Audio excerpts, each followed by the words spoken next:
Bonjour tout le monde. Bienvenue à cette troisième journée des rendez-vous d'histoire de Québec. Donc, je me présente Myriam Lévesque, adjointe à la coordination pour des rendez-vous d'histoire.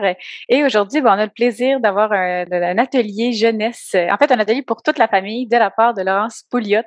L'atelier s'appelle Archéo-poubelle, déchets ou trésors, une activité interactive pour toute la famille. Donc, je vous la présente brièvement, puis ensuite, je vous laisse la parole, là, puis je vous laisse profiter amplement de cette activité-là. Donc, Laurence a terminé sa maîtrise en archéologie de l'Université Laval en 2020. Elle est spécialisée en archéologie de la période de contact au Canada. Elle met à profit son expertise en archéologie historique autant sur le terrain qu'en laboratoire pour l'analyse de la culture matérielle et des données historiques. De plus, elle gère le volet de diffusion et de production d'activités éducatives de Gaïa, coopérative de travail en archéologie. Elle a développé son expertise au cours de dizaines de projets archéologiques au Québec et au Labrador. Elle a présenté ses recherches dans de nombreux articles, colloques et rapports. Donc, bonne activité tout le monde. Bon, eh bien, bonjour tout le monde. Je me présente Laurence. Aujourd'hui, c'est vraiment une activité interactive où est-ce que si vous voulez participer, vous pouvez vous ajouter au Zoom, en fait, puis on va pouvoir discuter là, pendant ma présentation. Donc, n'hésitez pas, si vous écoutez présentement le Zoom, de vous connecter, puis on va pouvoir là, rendre ça encore plus interactif, puis on va pouvoir faire des échanges sur les différents sujets. Si jamais vous l'écoutez en rediffusion, ben, vous pouvez jouer un peu. Je vais laisser le temps entre mes questions là, pour vous laisser le temps de réfléchir, puis d'essayer de trouver les réponses avant que moi je donne les réponses. Donc, qu'est-ce que l'archéologie? C'est vraiment la première question là, qui est la plus importante. Donc, que font les archéologues? Est-ce qu'on étudie les dinosaures, comme l'a vu la croyance populaire? Est-ce qu'on cherche des trésors? Qu'est-ce qu'on fait exactement? Donc, je vous laisse un peu réfléchir là, à ça. Qu'est-ce que les archéologues font? On sait qu'on cherche dans la terre, on sait qu'on découvre des vestiges, mais en général, en fait, on va plutôt étudier ce que les gens laissent derrière eux. Ça peut être autant des objets oubliés que des déchets qui ont été laissés sur place. Non, le but de l'archéologie, c'est vraiment de reconstituer le passé à l'aide d'artefacts ou d'écofacts qui vont nous permettre de raconter une histoire. Toutefois, ces objets-là, c'est vraiment des objets, ces objets-là ou ces écofacts-là, c'est vraiment des choses que les gens vont avoir laissées derrière eux. C'est pourquoi on va souvent parler de déchets. Puis, ils vont refléter la vie des gens qui ont vécu à ces endroits-là ou qui ont utilisé ces espaces-là. C'est comme nos déchets à nous ici aujourd'hui. Dans le fond, qu'on soit dans le passé ou que ça soit aujourd'hui, il n'y a pas vraiment de différence. Puis les archéologues, ce qu'on va faire, c'est qu'on va vraiment prendre ces indices-là pour raconter la vie des gens, comme j'ai déjà mentionné, là, qui ont occupé cet espace. C'est un peu là, des poubelles archéologiques qu'on va pouvoir analyser. Puis, si on fait l'exercice avec une poubelle récente,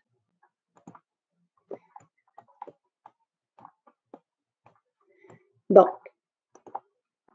si on fait l'exercice avec une poubelle moderne, donc si vous regardez ma poubelle à moi, j'ai dans ma poubelle le journal de Lévis. J'ai aussi des fraises de l'île d'Orléans, des pistaches, une couche de bébé et un paquet de tofu et des écailles de pistache. Donc, avec ces éléments-là, qu'est-ce qu'on peut dire sur moi? Parce qu'un archéologue, c'est un peu comme un détective. Ça va vraiment utiliser là, chacun des indices, peu importe que ce soit des indices, des indices végétaux, comme les pistaches, ou bien des indices vraiment matériels, comme par exemple la couche. Donc, qu'est-ce qu'on pourrait dire sur moi avec ça? si on analyse chacun des indices, par exemple, le journal de Lévis, ça nous indique un peu dans quelle région je vis. Donc, on pourrait interpréter puis dire justement que je vis à Lévis. C'est assez un bon indice. Mais puisque j'ai les fraises de l'île d'Orléans, est-ce que ça veut dire que je vis à l'île d'Orléans aussi? Donc, il faut avoir un processus analytique puis vraiment réfléchir sur est-ce que ça peut être quelque chose que j'ai acheté puis que j'ai amené, par exemple, comme les fraises, ou est-ce que c'est parce que je vis à l'île d'Orléans que j'ai chez moi là, un contenant qui inscrit l'île d'Orléans. Donc, en archéologie, c'est ça qu'on va faire. C'est qu'on va vraiment analyser à l'aide des déchets comment les gens vivaient, puis leur mode de vie, comment ils occupaient l'espace, comment ils se nourrissaient. Avec les pistaches, par exemple, c'est un peu la même chose. Est-ce que c'est quelque chose qu'on amenait ou bien c'est quelque chose que je cultive chez moi? Donc, c'est ces questions-là qu'on va se poser. Donc, les pistaches, est-ce que, par exemple, je vois que José, vous êtes connecté. Si jamais vous voulez, est-ce que les pistaches, d'après vous, j'en cultive chez moi? Donc, je sais pas, mais donc, j'en cultive pas nécessairement chez moi. Aujourd'hui, c'est facile de le savoir parce qu'on sait que j'ai pas nécessairement un arbre à pistaches dans ma cour, mais c'est les questions qu'on va se poser là, sur des éléments qu'on va découvrir dans le passé. La couche, ben, c'est assez un bon indicateur que moi, j'ai un bébé naissant à la maison en ce moment. Donc, ma poubelle est remplie de couches présentement. Donc, ça donne une indication. Je suis une mère. Donc, ça donne des informations sur ma vie. Puis, sur en ce moment, les activités là aussi qui se passent dans ma maisonnée. Ensuite, on a un paquet de tofu. Qu'est-ce que le tofu peut nous dire? Ça peut dire que je suis végétarienne. Ça peut aussi dire que j'importe des produits. Ça peut indiquer un certain statut social parce que des fois, les produits comme écologiques ou biologiques, comme ce produit-là, peut coûter un peu plus cher. Donc, ça peut indiquer différentes choses. Juste un seul produit peut indiquer différentes choses. Donc, c'est vraiment mes déchets, comme vous pouvez le voir, là, mes déchets indiquent plusieurs choses sur mon mode de vie. Ça indique dans quelle région je vis, ça indique les commerces que je peux faire, mes préférences alimentaires. Le fait que j'aille des fraises et des pistaches, bien, ça donne une indication sur mon alimentation. La couche, ça donne une indication sur mon mode de vie. Comme le tofu, ça peut démontrer que je suis végétarienne. Donc, c'est vraiment, en archéologie, c'est ce qu'on va faire. C'est qu'on va prendre les différents indices et plus qu'on a d'indices, plus qu'on va pouvoir là, vraiment en dire sur le mode de vie des habitants d'un lieu ou des gens qui ont passé par un lieu ou qui ont utilisé un espace. Donc, c'est vraiment ce qu'on va faire en archéologie à partir des déchets qu'on va retrouver sur les sites archéologiques. On va pouvoir reconstituer là, une histoire à partir de ces indices-là. Donc, aujourd'hui, on va faire l'exercice. On va se mettre à la place, vous allez vous mettre à la place d'un archéologue à partir d'indices qu'on va retrouver sur un site archéologique. On va avoir un assemblage archéologique que j'ai nommé ici là, une poubelle archéologique. C'est des déchets qui ont été laissés sur place après le départ, après l'abandon des gens sur le site. Donc, on va retrouver différentes choses dans un assemblage archéologique, dans une poubelle archéologique. On va retrouver des indices assez communs comme des artefacts. Vous avez sûrement déjà entendu ce mot-là. Donc, je vous laisse regarder un peu l'image pour réfléchir à c'est quoi les artefacts qu'on retrouve là, dans cet assemblage, dans cette poubelle archéologique-là.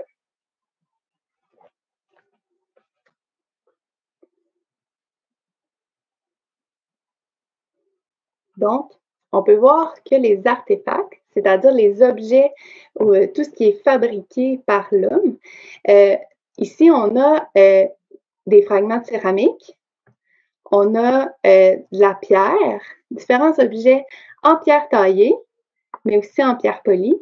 On a des objets en os qui ont été façonnés. On a des bouteilles, des pipes à fumer, on a des petites perles de verre, mais on a également d'autres indices qu'on appelle des écofacts. Ça, c'est pas nécessairement des éléments façonnés par l'homme, mais plutôt des éléments de l'environnement qui ont été transformés par l'humain, mais pas nécessairement qui ont été façonnés ou avec lesquels on a fait un produit fini. Ici, on va retrouver, il y a 5 types d'indices, en fait, qu'on retrouve en archéologie. Il y a les artefacts, puis dans les écofacts, on retrouve les végétaux, les graines. Ensuite, on a les ossements d'animaux, mais ça peut être également les moules, les huîtres, les choses comme ça. Puis, on a les insectes. Ça, c'est tous des éléments qui font partie des écofacts. Pour les insectes, je vais vous expliquer brièvement là, comment ça fonctionne. Nous, ce qu'on retrouve sur les sites archéologiques, c'est seulement des parties d'insectes et c'est seulement de certains insectes. Donc, ça va être principalement les coléoptères où on va avoir des poux aussi, des larves et des larves de mouches. Donc, ça, c'est les différents restes qu'on va avoir sur le site archéologique. Pour les coléoptères, on va retrouver principalement les élytres, qui sont en fait les ailes, la partie ici qu'on appelle le pronotum, et la tête. Donc, ça, c'est les différentes parties qu'on va retrouver sur les sites archéologiques. Mais bien sûr, on ne les retrouve pas à l'œil nu en fouillant. Ce qu'on va faire, c'est qu'on va collecter des échantillons de terre. On va prendre des sacs de terre. Puis, c'est en laboratoire là, qu'on va les trier au microscope. C'est vraiment des spécialistes qui étudient les insectes en archéologie qui vont là, les identifier. Puis, les insectes nous permettent de connaître l'environnement dans lequel les gens vivaient.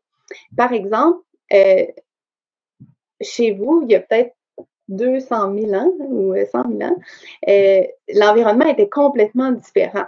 Si on recule même juste de 1000 ans, ben peut-être que chez vous, c'est une forêt de conifères ou une forêt mixte, ou ça peut être un marais, ou ça peut être une zone un peu plus désertique comme un champ ou quelque chose comme ça.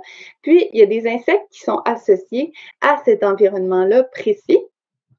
Puis, lorsqu'on les retrouve, on retrouve ces parties d'insectes-là associées à une époque précise, mais on va être capable de savoir c'est quel environnement qu'il y avait à cette époque-là. Donc, les insectes là, nous permettent vraiment là, d'en apprendre plus sur l'environnement. Puis aussi, il y a certains insectes qui sont associés à des activités humaines. Par exemple, on va en retrouver dans le grain moisi. Donc, ça nous indique qu'on conservait le grain à certains endroits. On va en retrouver d'autres aussi pour, par exemple, associés à des peaux ou des carcasses d'animaux. Donc, ça peut nous indiquer la chasse, puis ou le traitement des peaux. Donc, c'est autant pour nous donner des idées nous donner des indices sur les activités, mais également sur les conditions d'hygiène. Par exemple, les grains, on sait qu'il est en train de moisir. Donc, ça nous indique vraiment sur les conditions de l'endroit où on entreposait les grains, en fait. Donc, les insectes, ça nous donne vraiment des informations sur l'environnement, mais ça peut également nous donner des informations sur l'hygiène, puis les activités à un lieu précis. Donc c'est ça. Dans un assemblage archéologique, on va retrouver justement les différents indices. On va retrouver les végétaux, les insectes, les ossements et les artefacts. Comme vous pouvez le voir, là, j'ai seulement nommé 4 indices. Puis, quel serait le 5e indice? Si je vous posais la question, là, quel est le type d'indice manquant dans mon assemblage qu'on ne voit pas? Est-ce que c'est A, les outils. B, les peaux d'animaux ou d'animal, la peau d'un animal. Les vestiges de bâtiments ou d'habitation. Ou il n'y a pas de sixième indice, je crois que. Oui, c'est ça, j'ai oublié. J'en oublie un, c'est les ossements d'humains aussi, là, qu'on va étudier, que là, en ce moment, on ne retrouve pas dans notre assemblage. Mais c'est ça, il y a 6 indices, pardon. Donc, les artefacts, les ossements, les graines, les insectes, les ossements d'humains, qu'on ne retrouve pas, on retrouve moins souvent. En tout cas, ça dépend à certains endroits. Puis, c'est ça, le sixième indice là, qui est manquant dans mon assemblage que je n'ai pas abordé, c'est les vestiges de bâtiments ou d'habitation. Donc, ici, on n'en a pas de représenté là, dans notre assemblage. Toutefois,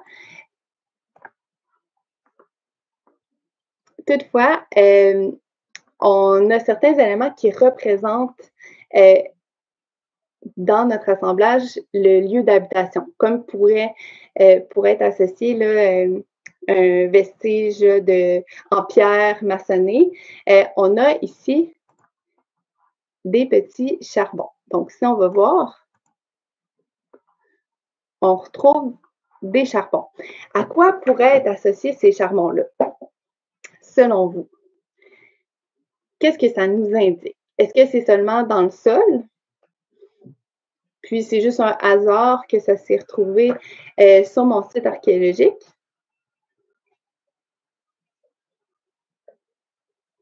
En fait, des charbons, si on en retrouve là, en grande quantité dans une concentration à un endroit précis, ça indique souvent la présence d'un foyer ou de rejet de foyer. C'est-à-dire qu'on a fait un feu à quelque part, puis ensuite qu'on a pris ces déchets-là, puis qu'on les a mis, on les a mis ailleurs, là, justement, on les a jetés. Donc, c'est vraiment des déchets.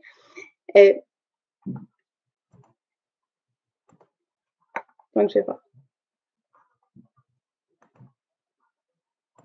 Donc, c'est vraiment c'est un indicateur de lorsque c'est en concentration qu'on a fait un feu ou qu'on a voulu préparer de la nourriture, des choses comme ça, si on en retrouve dans une certaine concentration. Si on en retrouve, par exemple, sur l'ensemble d'un espace, ça pourrait nous indiquer en fait qu'il y a eu un incendie sur ce lieu-là. Si on en retrouve, par exemple, dans un lieu où on pense qu'il y a eu un jardin, bien, ça pourrait indiquer qu'on a décidé de faire brûler une partie de la forêt pour pouvoir ensuite là, cultiver différents éléments. Donc, cet indice-là seul ne nous permet pas nécessairement d'en apprendre, si par exemple, j'ai seulement du charbon là, dans un petit échantillon, je ne sais pas d'où ça vient, bien, je n'aurai pas d'informations. Mais cet élément-là, par rapport à l'ensemble de mon assemblage, bien là, je vais pouvoir là, interpréter, je vais pouvoir me poser plus de questions, puis savoir exactement à quoi c'est associé. Donc, si c'était une concentration seule, comme ici dans mon assemblage, c'est vraiment une concentration de charbon, eh bien là, je peux avancer là, qu'ils ont sûrement fait un feu à un endroit précis. Donc, ça, c'est un témoin d'activité humaine. Puis, c'est également associé là, à l'occupation de l'espace, comme les vestiges maçonnés ou encore, ça peut être des vestiges en bois, comme des trous de poteaux qu'on va retrouver sur des sites archéologiques.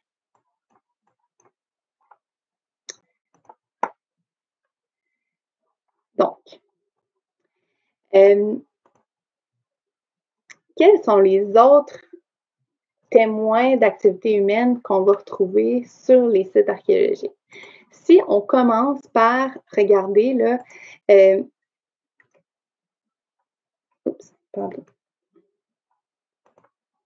on commence par regarder les artefacts, qu'est-ce que ça va vouloir nous dire? Qu'est-ce que ça peut nous dire, ces types de déchets-là? Par exemple, on a des fragments, on peut voir là, qu'on avait des fragments de céramique. On avait également des petites perles de verre, des fragments de pipe à fumer, une bouteille en verre, puis des outils en os. Donc, je vous laisse un peu regarder ça puis réfléchir là, sur qu'est-ce que ça peut nous indiquer. Pensez à tout à l'heure quand je vous ai montré la couche. La couche, c'est assez clair que c'est associé à un enfant. Donc, ça l'indique que j'ai possiblement un enfant qui a eu un enfant là, dans ma maison ici. Donc, de la même façon, là, réfléchissez à qu'est-ce que ça peut vouloir dire. Donc, si on retrouve des pipes à fumer sur un site archéologique, ça l'indique certainement qu'il y avait, qu'on consommait le tabac sur place. Les terrines, comme ça, là, les plats, c'est pour préparer la nourriture. Donc ça indique que possiblement, il y a des gens qui vivaient dans ces lieux-là. Si je fais le lien avec un site complètement différent où est-ce qu'on ne retrouverait pas du tout de terrine ou de fragments de céramique, là, mais c'est peut-être qu'on se retrouve dans un champ. On n'est pas nécessairement dans un lieu où les gens ont habité. On est peut-être plus dans un lieu où les gens ont pratiqué l'agriculture ou encore selon nos autres indices dans notre assemblage, nos autres déchets, nos autres restes. Mais on pourrait être également dans un... On pourrait se retrouver dans une forêt, sur le bord d'une rivière. La céramique aussi va nous donner d'autres indices. Là, on va voir ça un peu plus loin, mais ça peut nous indiquer aussi sur quel type de gens qui vivaient là, ou qui occupaient ce lieu-là. Les bouteilles, on voit qu'on pouvait, selon la forme des bouteilles, on peut savoir qu'est-ce que les gens consommaient. Donc, nous, on a plus une bouteille là, typique qui contenait de l'alcool. Donc, on voit qu'il y a de la consommation d'alcool, il y a de la consommation de tabac. C'est probablement un lieu où les gens vivaient, un lieu domestique. Ensuite, mais on a quand même plusieurs artefacts en os qui sont associés là, à la pêche. On a une tête de harpon brisée, puis on a également des petites aiguilles là, en os. Donc, on voit que peut-être qu'on est près d'une rivière, ou en tout cas, il y avait de la pêche, ou il y a un pêcheur qui est venu à cet endroit-là, si on retrouve là, ces éléments-là en os. Il faut réfléchir aussi à qui est-ce qui utilisait là, ces objets-là.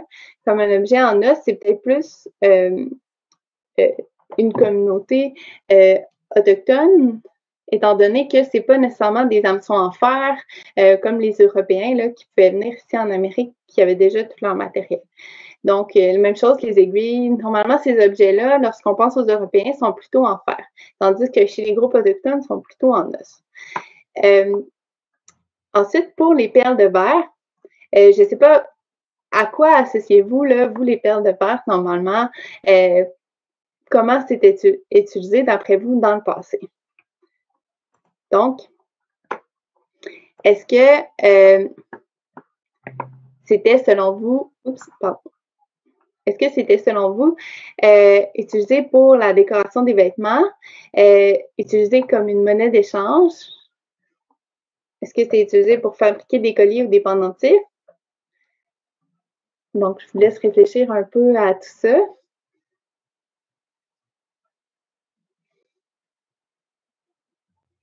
Donc, c'est vraiment, la réponse, c'est D, c'est toutes ces réponses. Les perles de verre, c'est utilisé autant pour décorer des vêtements en faisant du perlage. C'est utilisé entre les Européens et les Autochtones comme monnaie d'échange, souvent sous forme de rasade. Une rasade, c'est plusieurs perles là, enfilées sur un fil. Sinon, aussi, on l'utilise bien sûr là, pour faire des colliers et des pendentifs. Ça, c'est vraiment ce qu'on connaît, ce qu'on fait encore aujourd'hui avec les perles. Donc, les perles, c'est utilisé vraiment là, pour ces trois activités. On va retourner ici à la présentation.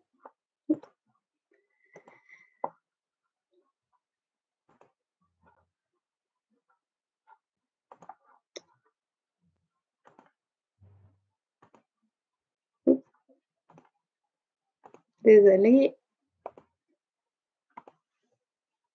Donc, c'est ça, on avait les pipes, les différents indices. On va retourner. Donc, j'avais une autre question pour vous. Pour la céramique, qu'est-ce que peut nous indiquer la céramique, mis à part aux activités domestiques? Est-ce que vous avez une idée de à quoi pourrait servir la céramique? En fait, pourquoi les archéologues là, aiment-ils autant la céramique? Je vous laisse réfléchir à ça. Au lieu de vous montrer le sondage, je pense que je vais juste vous dire là, les choix que je vais vous donner là, pour savoir pourquoi la céramique c'est autant utile en archéologie. Donc, les choix que je vous offre, c'est A, c'est parce que ça les aide, les archéologues, à dater les sites archéologiques. B, c'est car elle est toujours très belle, c'est toujours très décoré. C, c'est parce qu'on peut la réutiliser. Ou D, c'est pas vrai. Les archéologues n'aiment pas la céramique. Donc, d'après vous, quelle est la réponse? Est-ce que c'est parce que ça l'aide à dater les sites archéologiques, parce qu'elle est très belle, parce qu'on peut la réutiliser, ou c'est pas vrai, les archéologues, on n'aime pas la céramique. Donc, on aime vraiment la céramique, donc c'est ça, c'est pas D. Puis même si elle est souvent très belle, on utilise la céramique plutôt pour dater les sites archéologiques. Car selon justement les décors sur la céramique, selon sur la façon qui ont été façonnés, on peut vraiment associer une période. Donc, sur notre site archéologique qu'on a en ce moment, dans cet assemblage-là ici, on retrouve de la céramique qui est plutôt commune. Nous, on appelle ça de la terre cuite commune, qui possède une glaçure à l'intérieur. Ici, on peut voir une glaçure verte, une glaçure brune. Mais on a aussi un autre type de céramique. On a une céramique là, plus poreuse qu'on peut voir ici. Donc, un fragment de peau. On a plusieurs petits fragments. On a également là, un fragment de pipe en céramique, en terre cuite, là, mais qui n'est pas glacurée, qui est un peu plus grossière, qu'on peut voir qu'il y a des gros grains, qu'il y a beaucoup d'air dedans. On a un jeton aussi en céramique, des petites perles, puis un autre fragment de pipe là, en céramique plus grossière. Bon, contrairement, là, cette pipe-là en céramique plus grossière, contrairement à celle-là qu'on voit ici, qui est blanche et qui est classique, que vous avez peut-être vu là, plusieurs fois en visitant des musées sur la Nouvelle-France ou l'époque britannique. Là, vous allez retrouver là, des pipes comme ça en terre cuite fine, blanche. Donc, on peut voir là, que c'est vraiment deux types de céramique différentes pour un même objet. Donc, avec ça, on peut vraiment dater un site archéologique. La terre cuite commune, là, ce qu'on en retrouve là, vraiment beaucoup, puis que c'est pas nécessairement de la céramique semblable à celle qu'on retrouve un peu aujourd'hui, va être datée là, plus du début là, de la colonie. C'est sûr qu'on va continuer à l'utiliser ensuite, mais lorsqu'on a seulement ça sur un site archéologique, on va plus parler de l'époque de la Nouvelle-France. En plus, sur notre site, on retrouve la poterie qui est en terre cuite de facture un peu plus grossière. Donc, ça va être vraiment de la poterie amérindienne. Donc, les autres fragments qu'on a sur notre site, c'est de la poterie amérindienne. Puis là, je disais quel autre objet en céramique on retrouve dans l'assemblage de déchets, c'est les pipes, en fait, qui sont en terre cuite fine blanche. Donc, avec ça, on sait qu'on est plus au début de la colonie. Donc, notre assemblage, avec ces éléments-là, on commence à pouvoir le dater. On sait, puis on commence à pouvoir un peu interpréter là, les modes de vie, puis reconstituer une histoire avec ces petits bouts, ces petits déchets-là là, qu'on retrouve sur les sites archéologiques. Sur le site, on a également des artefacts en pierre taillée. Contrairement à la bouteille, la terrine, les fragments de pipe en terre cuite fine qui sont blancs, en terre cuite fine blanche, qu'on sait que c'est plutôt des produits européens qui ont été exportés ou peut-être fabriqués ici, on peut déjà associer ça là, vraiment aux Européens en Amérique du Nord. Lorsqu'on regarde là, des objets comme ceci, en pierre taillée, on va plutôt penser à des groupes autochtones. L'objet que vous avez ici, c'est un grattoir. Je vous laisse réfléchir là un peu à quoi peut servir un grattoir en pierre taillée. Si je vous dis que c'est les groupes autochtones là, qui ont fait, qui font habituellement ces objets.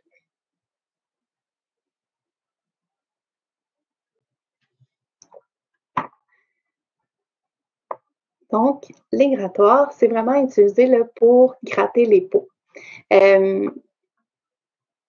On les prenait pour, après avoir chassé, là, gratter les peaux puis les préparer, soit pour la traite des fourrures ou soit pour se fabriquer un vêtement. Pour arriver à un objet comme ça, à un grattoir, on doit tout d'abord tailler la pierre. Parce qu'au départ, on a un bloc, puis on va la tailler. J'ai une petite vidéo pour vous montrer un peu comment on taillait la pierre. Donc, vous pouvez voir là, ici, on va utiliser un percuteur qui est une pierre assez ronde, puis on va venir cogner la pierre pour faire des éclats, des fragments de pierre, qui ensuite, on va retravailler ces éclats-là, puis on va pouvoir là, fabriquer des objets. Donc, si je retourne à mon image ici.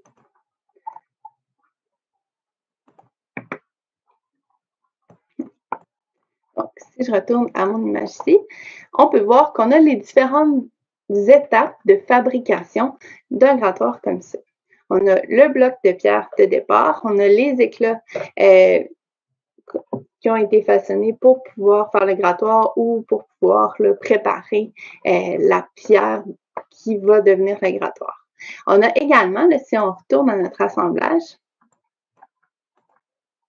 un percuteur, une pierre ronde comme ça, qui peut être utilisé pour frapper, puis produire là, les différents éclats qui vont nous donner les différents grattoirs qu'on a sur notre site archéologique. On en a 3, en fait, dans notre poubelle.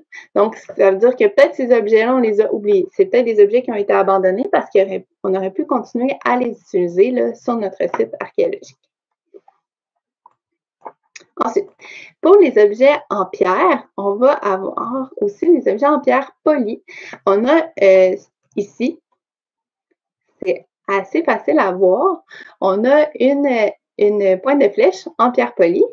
Puis, on a un autre objet ici, un peu plus mystique, on aurait pu penser que c'est seulement un fragment d'une simple roche. Donc, si je vous pose la question, qu'est-ce que ce bout de pierre-là?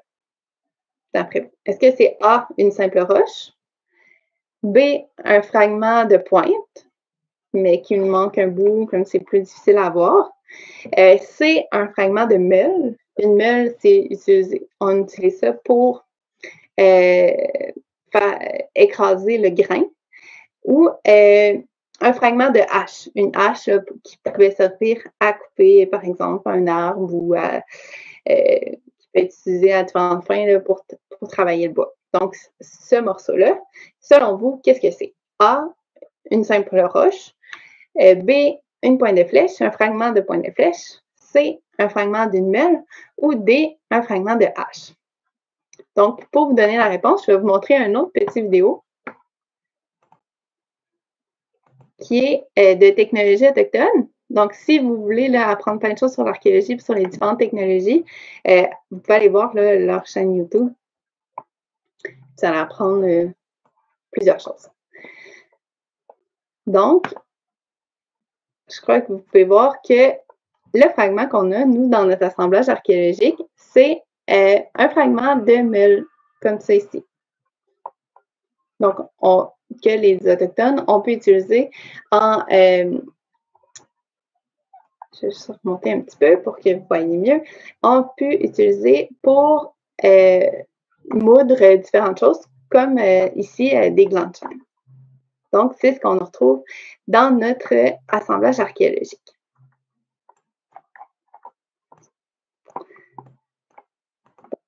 on fait un petit récapitulatif de ce qu'on a dans notre assemblage par rapport aux artefacts, aux témoins de la vie quotidienne. On a des objets qui nous indiquent qu'on est au début de la colonie, peut-être plus en Nouvelle-France. Ensuite, ça nous indique également il y a un élément domestique, dans le fond, au lieu, puisqu'on a quand même plusieurs fragments là, de terrine, de plats pour la consommation d'aliments. On a également des fragments de bouteilles pour la consommation d'alcool, des fragments de pipes pour la consommation de tabac. On voit que possiblement près du site archéologique, on pouvait pêcher, peut-être façonner des filets, sinon on a aussi des aiguilles comme peut-être pour fabriquer des vêtements. On voit qu'on a différents éléments de culture autochtone, que ce soit autant de la céramique ou des perles ou une pointe de flèche pour la chasse. Pensez aussi que les Européens, quand ils arrivent, eux, ils arrivent déjà avec des armes à feu. Donc, ils ne vont pas nécessairement utiliser une pointe de flèche. Donc, si on en a sur notre site archéologique, ça peut indiquer là, vraiment que qu'il y avait des groupes autochtones, puis qui pratiquaient la chasse à proximité. On a plusieurs grattoirs aussi pour gratter les peaux.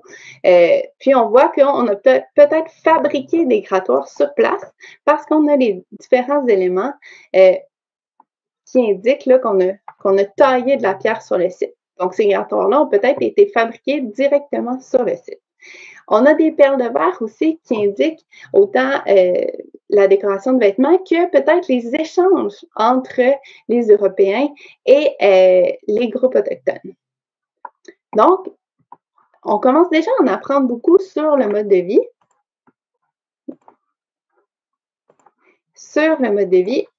Puis, je vais en mettre en plein écran.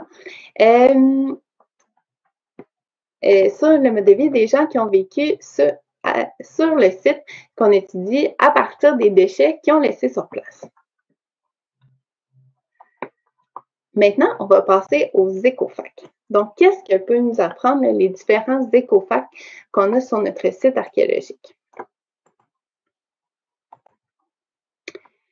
Les ossements d'animaux, on va tout d'abord les identifier à l'aide de collections de références, c'est-à-dire on va comparer les ossements qu'on a pour pouvoir savoir qu'ils sont associés à quel animaux.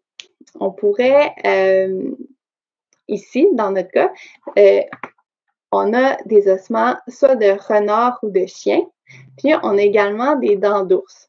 Donc, c'est pas nécessairement des animaux d'élevage. À quoi, selon vous, peuvent être associés ces animaux-là? Est-ce qu'ils sont associés? Est-ce qu'on élève des portées de renard? Est-ce qu'on élève des ours sur le site archéologique? Je vous laisse un peu réfléchir là, sur à quoi pourraient servir pourquoi on a ces ossements-là sur le site archéologique.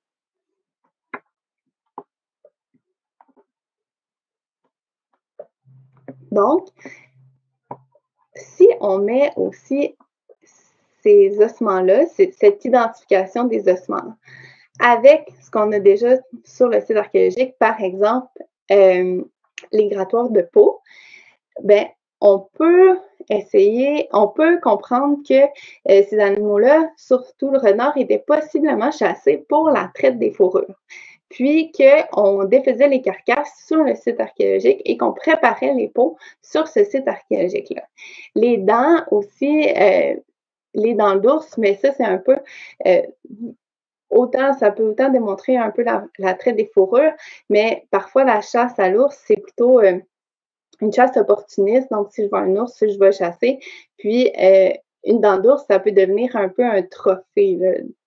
Donc, on en a plusieurs sur le site archéologique. Donc, c'est peut-être des chasseurs qui sont assez importants. Donc, ça nous indique là, vraiment qu'il y a une communauté peut-être de chasseurs qui travaillent les peaux sur notre site archéologique.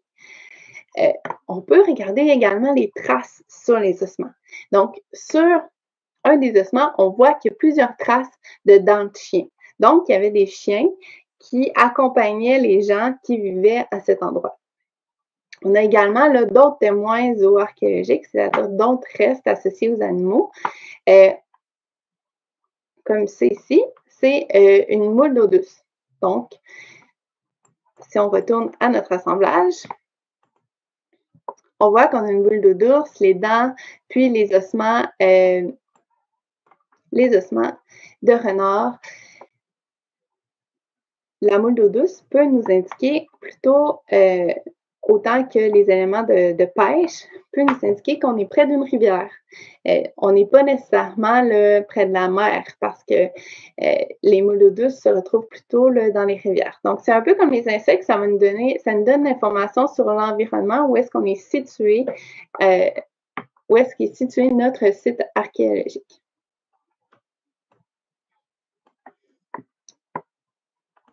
Donc, les ossements d'animaux nous ont donné des informations sur les activités qui sont pratiquées, possiblement les gens qui sont à cet endroit-là aussi, puis sur la localisation du site.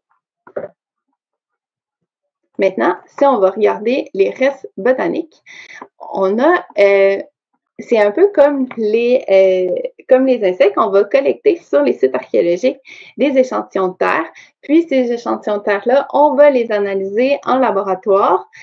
Et on va prélever là, les graines qu'on va retrouver dans les échantillons de terre.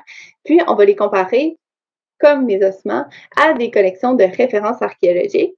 Puis, on va essayer d'identifier c'est quel type de graines qu'on a retrouvé sur le site. Donc, si je vous donne un exemple un peu, j'aurais pu vous faire... allez ici.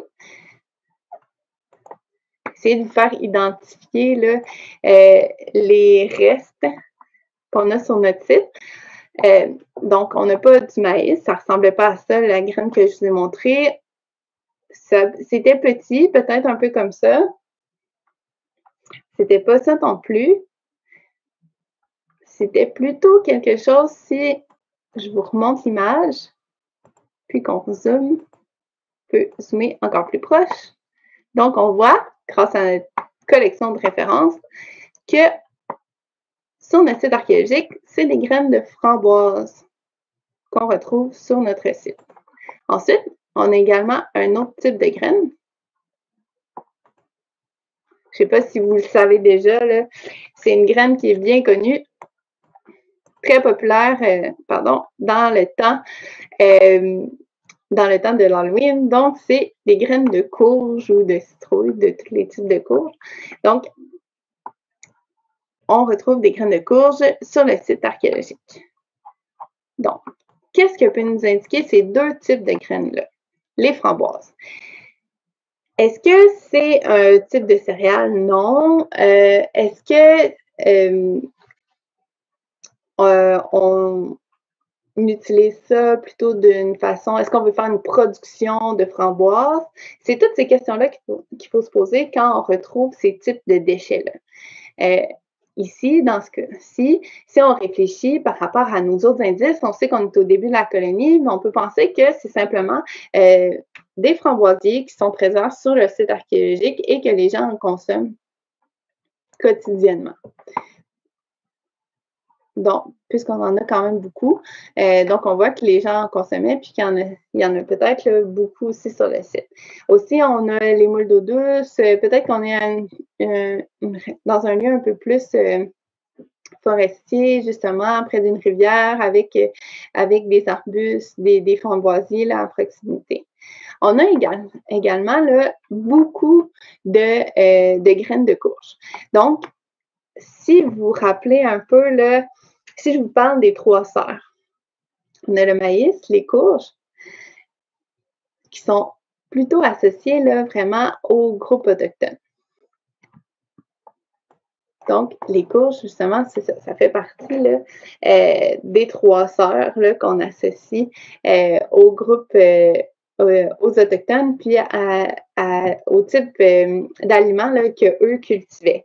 Donc, peut-être que sur le site archéologique, on cultivait là, des courges à proximité, ou bien qu'on en amenait à ce lieu-là, qu'on en cultivait ailleurs, mais qu'on les amenait sur le site archéologique. Donc, à chaque fois qu'on a un indice, il faut essayer de l'interpréter, essayer de ressortir là, les différentes... expliquer pourquoi on le retrouve sur le site, présenter différentes hypothèses, Puis, lorsqu'on le met en contexte avec le reste de notre assemblage, on peut essayer là, de trouver la meilleure hypothèse qui va nous permettre de raconter l'histoire de notre site archéologique. Donc, puisqu'on sait qu'on a d'autres éléments là, qui indiquent des groupes autochtones, ben, on peut penser que peut-être, justement, on en cultivait à proximité ou qu'on en amenait sur place avec les Autochtones là, qui passaient par ce lieu-là. Donc, on va passer à notre dernier indice. Oui, je vais le mettre comme ça.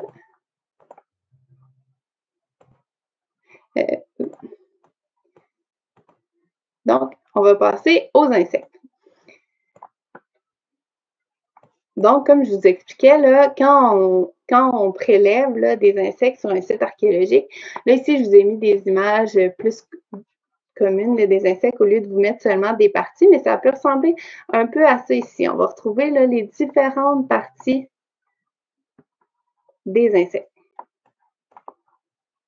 Donc, dans le même ordre d'idée, normalement, on prend chaque partie d'insecte puis on les identifie à l'aide d'un catalogue de référence. Je vais vous dire, on aurait pu essayer de regarder pour chaque, mais puisque le temps avance, on va regarder là, c'est quoi les types d'insectes qu'on a sur ce site-là.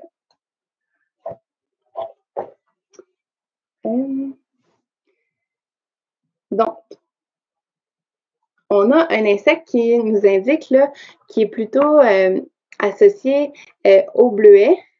On peut aller voir comment ça s'affiche. Je vais vous montrer un peu. Donc, c'est lui ici. Si je reclique, pardon. Juste qu'on revoie l'image de proche. Donc, l'insecte qu'on a ici, c'est le même qu'on a ici. Donc, c'est un petit insecte qui se nourrit de feuilles de bleuets et de bourgeons. Donc, c'est un insecte qui est d'Amérique. Puis, comme on a vu qu'il y avait plusieurs framboisiers, ça correspond vraiment, là, ça va bien avec notre interprétation qu'on a jusqu'à maintenant, d'un lieu un peu forestier, qui a peut-être plusieurs petits arbustes, il y a peut-être des petits arbustes de bleuets, mais aussi des petits arbustes de framboises. Là, ici, c'est l'insecte qui vient nous l'indiquer. Ensuite, on a une mouche. Ici, on va peut-être regarder un après l'autre. Est-ce que lui, on l'a? Non. On a celui-là non plus. Donc, lui, on l'a, il est ici. Celui-là, il est associé à l'infestation. C'est-à-dire, comme je vous parlais, là, comme l'exemple que je vous donnais au début de la présentation, on le retrouve dans les denrées entreposées qui sont en mauvais état ou qui ont beaucoup de moisissure.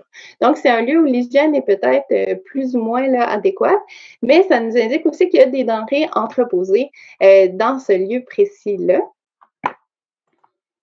Ensuite, on retrouve la mouche qu'on retrouve dans la viande, sur les carcasses animales.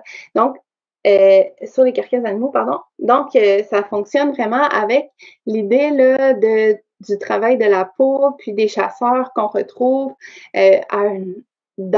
sur ce lieu-là. Donc, on voit que nos interprétations commencent un peu à se solidifier, puis on commence à avoir une histoire un peu plus complète pour notre site archéologique. Même si on a seulement là, que des déchets qui ont été laissés sur place, qui ont été abandonnés ou les insectes, en fait, sont décédés là, à cet endroit-là. Donc, ensuite, on n'a pas de puce. On a une puce des épinards, mais je veux dire, on n'a pas de poux comme ça. Celle-ci est associée aux légumes du jardin, mais principalement à laitue et épinards. Donc, peut-être qu'il y avait un petit jardin à proximité. Il est aussi possible que notre échantillon soit contaminé par des insectes modernes. Donc, il faut se poser ces questions-là. Est-ce que ça va avec mon interprétation générale ou est-ce que ça a pu venir contaminer mon échantillon lorsque moi, j'ai pris mon échantillon de terre?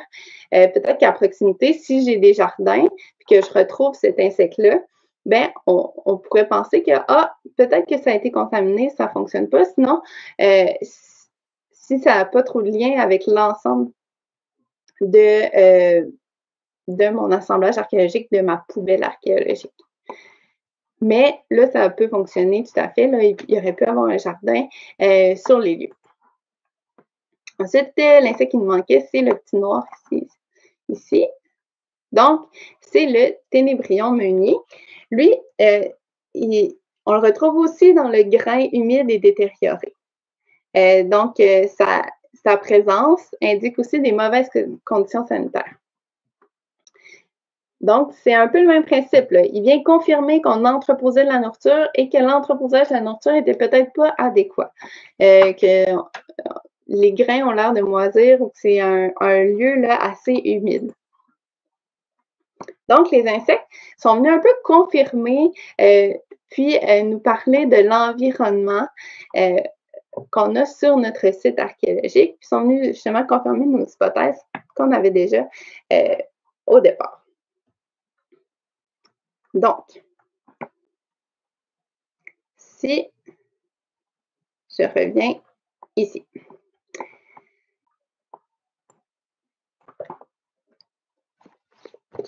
Ma dernière question, en fait, là, pour vous, ça serait vraiment, selon vous, c'est quoi le site archéologique duquel là, on a récolté l'ensemble de ces indices-là, de ces écofacts-là, de ces artefacts-là, puis d'éléments un peu du contexte comme le charbon. À quel site archéologique là, on fait référence? On a pu là, identifier des activités comme la pêche, le travail des carcasses, le travail des peaux. On a pu également, on est venu confirmer ça avec les insectes. On l'a vu autant à l'aide des artefacts que des ossements d'animaux. Ensuite, on voit qu'il y a peut-être des gens qui vivent à cet endroit-là ou encore peut-être qui font le commerce de certains objets parce que aussi l'alcool ou les éléments là, en céramique, ça peut peut-être qu'on c'est un magasin, puis on a ces objets-là, puis on décide de les vendre. Ensuite, on a des traces de communautés autochtones qui passent à cet endroit-là, mais on a des traces aussi d'Européens qui passent à cet endroit-là. On voit qu'on est plutôt dans un contexte forestier, qu'il y a eu nécessairement un foyer. Donc, je vous laisse réfléchir. Puis, l'objet qui, selon moi, donne le plus d'informations sur ce site, c'est vraiment les perles de verre. Pensez un peu à tout à l'heure, l'identification qu'on en a faite. Donc, je vous laisse réfléchir 2 minutes, puis on va aller voir un peu c'est quoi la réponse là, liée à cet assemblage-là.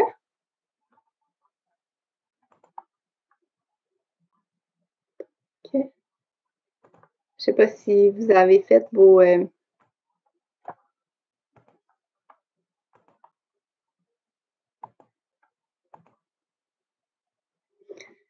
Donc, en fait, on se retrouve près d'un poste de traite où est-ce qu'on a vraiment des échanges entre les communautés autochtones et les Européens. Donc, c'est pour ça qu'on retrouve autant d'objets européens que d'objets autochtones.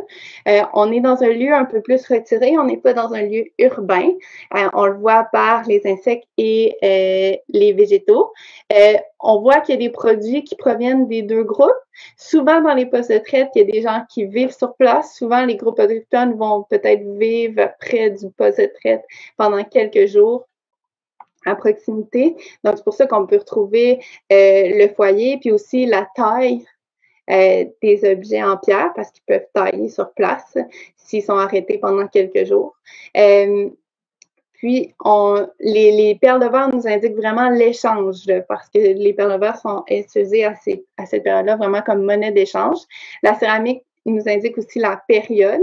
On voit qu'on est vraiment au début plutôt là, de la colonie. Donc, ici, c'est sur une image pour vous montrer un peu là, dans quel type de site qu'on peut se retrouver. Bien, à quel type de site est associée notre poubelle archéologique. Donc, c'est vraiment à l'aide de poubelles, de déchets, qu'on va pouvoir reconstituer reconstituer un site archéologique. Donc, c'est vraiment là quand on parle de trésors, ben c'est plutôt que ça nous aide à reconstituer une histoire. C'est des petits morceaux de trésors qui nous permettent de raconter une histoire, notre histoire, puis l'histoire des peuples autochtones là, qui ont vécu ici avant nous, qui vivent avec nous présentement, puis de raconter là, toute cette histoire-là à partir vraiment de déchets qui ont été laissés sur place, comme ma poubelle au début de la présentation à moi, qui vous parlait un peu de ma vie, puis qui, en l'analysant, en l'interprétant, on a pu, vous avez pu en apprendre sur moi, ben c'est la même chose qu'on a fait avec l'assemblage archéologique là, que vous avez vu. On a vraiment fait là, pas à pas chaque type d'indice. Donc, moi, j'aurais terminé pour la présentation d'aujourd'hui. J'espère que si vous l'avez faite de façon là, après la présentation, vous avez travaillé là, votre esprit d'analyse, puis que vous avez pu là, vous poser des questions, puis essayer de deviner un peu avant que je dise la réponse là, sur qu'est-ce que c'était, qu'est-ce qu'on retrouvait là, dans l'assemblage archéologique. Donc, merci d'avoir écouté. Merci Laurence, merci beaucoup pour ta présentation. Là, ça a été vraiment intéressant. Je pense qu'on en a appris beaucoup sur toute la démarche d'un archéologue. C'est tellement plus, c'est beaucoup de travail. Puis en tout cas, c'est tellement intéressant aussi. Là, juste tracer des graines, des insectes. C'est ouais, il y a beaucoup d'indices, plus que seulement les objets là, qu'on voit habituellement en archéologie. Ah oui, vraiment. En tout cas, c'était vraiment intéressant. Mais merci beaucoup. Puis, pour ceux et celles qui souhaitent en savoir encore plus sur l'archéologie, on a plein d'autres conférences qui sont diffusées jusqu'à dimanche dans le cadre des Rendez-vous d'Histoire de Québec. Donc, je vous invite à aller voir notre programmation générale sur rvhqc.com. Et sinon, ben ce soir à 19h, il y a une conférence de Marie-Michel Dionne sur l'intelligence artificielle et l'archéologie. Donc, soyez là en grand nombre. Donc, merci encore, Laurence. Ça fait plaisir.